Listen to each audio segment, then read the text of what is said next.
আসসালামু আলাইকুম। ওয়ালাইকুম আসসালাম। কেমন আছেন? আছি ভাই আপনাদের দোয়ায় কোনো মতো। আপনার গ্রামের বাড়ি কোথায়? গ্রামের বাড়ি যশোর কালীগঞ্জে, থাকি ঢাকা হেমাদপুর। ঢাকা হেমায়তপুর। কি করেন হুম। এখানে? এখন বর্তমান টেলারের কাজ করি, আবার বাসা বাড়ি কাজ করি, যখন যেটা পারি তখন সেটা করি। আচ্ছা, বাসাবাড়িতে কাজ করেন। তো আসলে আপনার ফ্যামিলি মেম্বার কয়জন আপনারা? ফ্যামিলি মেম্বার তো 3 জন আছি।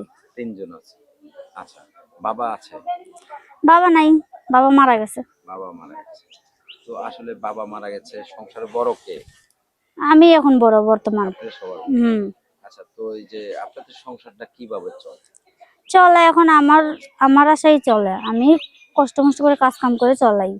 আচ্ছা, তো এই যে মানে মুখ ডেকে আসছেন কেন? নামাজ টামাজ পড়েন? ভাই আমি পর্দা করি আর 5 ওয়াক্ত নামাজ পড়ি। পর্দা করেন। আচ্ছা। মুসলমান পর্দা হিসেবে থাকাই ভালো।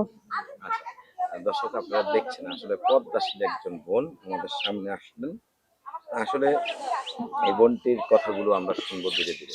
তারপর এই যে আসলে বাবা মারা গেছে ছোটবেলায়, তো আহ, মানে বড় কোনো ভাই কিংবা আপনার আত্মীয় স্বজন কেউ কি আপনাদেরকে দেখে না?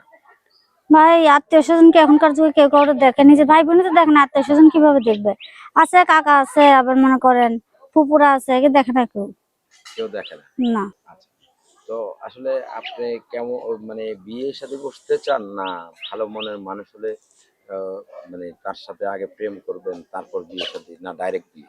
শুনেন ভাই, প্রেম প্রীতি করে না কেন করবো, সে যদি আমার মনের মতো হয়, সে আমারে বুঝবে, আমি তারে বুঝবো, তারপর সে আমারে বিয়ে শাদী করবো। প্রেম প্রীতি না করে বিয়ে করাই ভালো আমার আমার আমার তার কাছে মানে লাগে। প্রেম প্রীতি নয়, সরাসরি বিয়ে। সরাসরি বিয়ে শাদী করবো। সে যারা এই যদি অতীত ভিডিওটি যায় না আমার বিয়ে করে, আমি অসহায় মানুষ, গরিব মানুষ, তা আচ্ছা, আমি তাকে বিয়ে শাদী করবো। যারা এই ভিডিওটি দেখছে তাদের উদ্দেশ্যে কি বলার আছে? তাদের উদ্দেশ্যে কি বলবো আর, তারা যদি এখন মনে করেন সেরকম কোনো মানুষজন পাই, আমি 10 জনের সঙ্গে কথা বলার ইচ্ছা নাই, খারাপ মতলব আমি প্রতিবেদন আসিনি যে আমার বিয়ে শাদী করবো, পাশে থাকবো, সে আমার কোনো সাক্ষী প্রমাণ দিব, কেননা এখনকার ধোঁকাবাজের অভাব নেই মানুষের, মানুষের বেইমানি করে বেশিরভাগ মানুষ।